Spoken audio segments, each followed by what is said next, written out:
Hello दोस्तों, एक बार फिर आपका लक्ष्य सफलता में हार्दिक स्वागत है और मैं आशा करता हूं कि आप सभी स्वस्थ होंगे, मस्त होंगे और पढ़ाई में व्यस्त होंगे। तो दोस्तों, आज हम पढ़ेंगे बायोलॉजी की एक महत्वपूर्ण टॉपिक उत्सर्जन तंत्र के बारे में। तो चलिए दोस्तों, सबसे पहले हम पढ़ेंगे उत्सर्जन की परिभाषा। तो अपशिष्ट या हानिकारक पदार्थों को शरीर से बाहर निकालना उत्सर्जन कहलाता है। हमारे शरीर में जैसे यूरिक अम्ल, यूरिया, अमोनिया, कार्बन डाइऑक्साइड और मल, ये सभी उत्सर्जी पदार्थ हैं। और ये उत्सर्जी पदार्थ जिन विशेष अंगों के द्वारा शरीर से बाहर निकाले जाते हैं उन्हें उत्सर्जी अंग कहते हैं। और इन उत्सर्जी पदार्थों को शरीर से बाहर निकालने की क्रिया उत्सर्जन कहलाती है। तो मानव में कौन कौन से उत्सर्जी अंग होते हैं? तो मानव में त्वचा, फेफड़े, बड़ी आंत, यकृत और वृक्क, ये सभी उत्सर्जी अंग हैं। लेकिन हम आज सिर्फ वृक्क यानी किडनी के बारे में पढ़ेंगे विस्तार से। तो चलिए, मुख्य उत्सर्जी अंग वृक्क यानी जो वृक्क होते हैं वे मानव में मुख्य उत्सर्जी अंग होते हैं।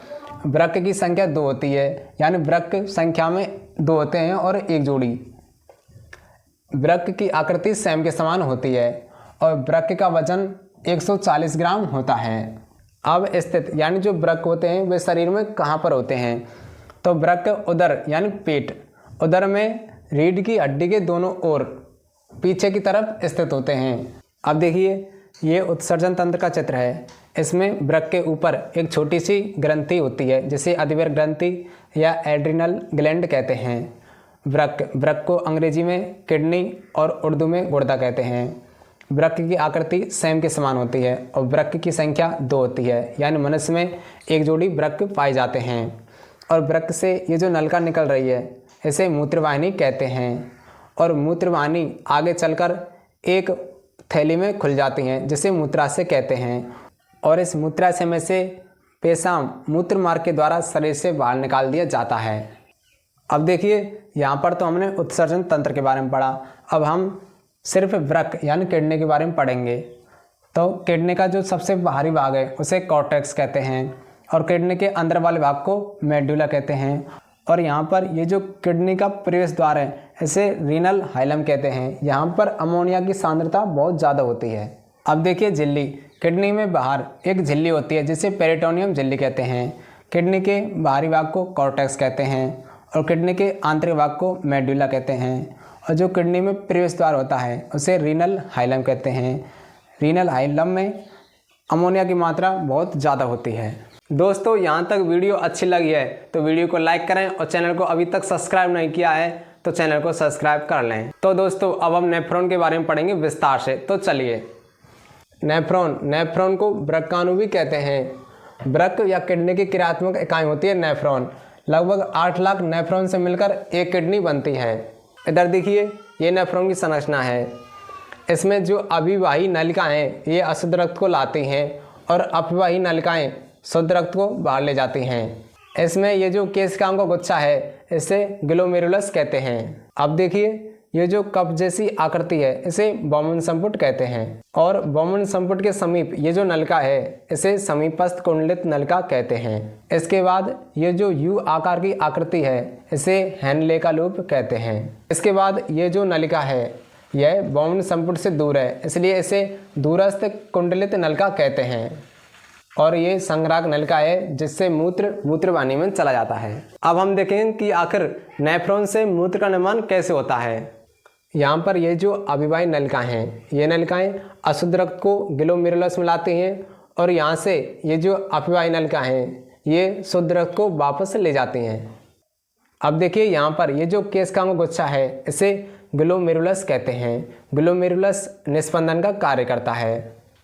मतलब यहाँ पर जो रक्त आता है उस रक्त में से ग्लोमेरुलस रक्त कणों को छानकर अपने पास रख लेता है और शुद्ध रक्त को अपवाही नलिका के द्वारा वापस भेज दिया जाता है और अशुद्ध रक्त को बौमन संपुट में आगे भेज दिया जाता है।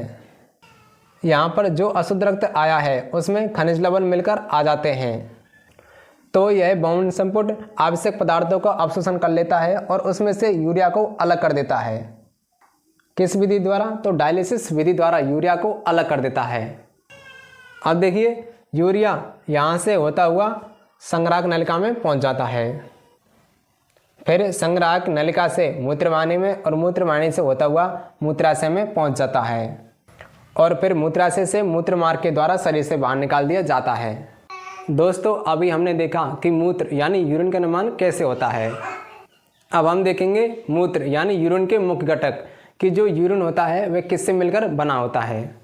तो चलिए देखते हैं। मूत्र को यूरिन कहते हैं।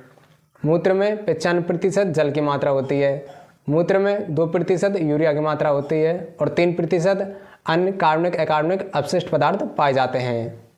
और मूत्र का पीएच मान 4.8 होता है, मतलब इसकी प्रकृति अम्लीय होती है।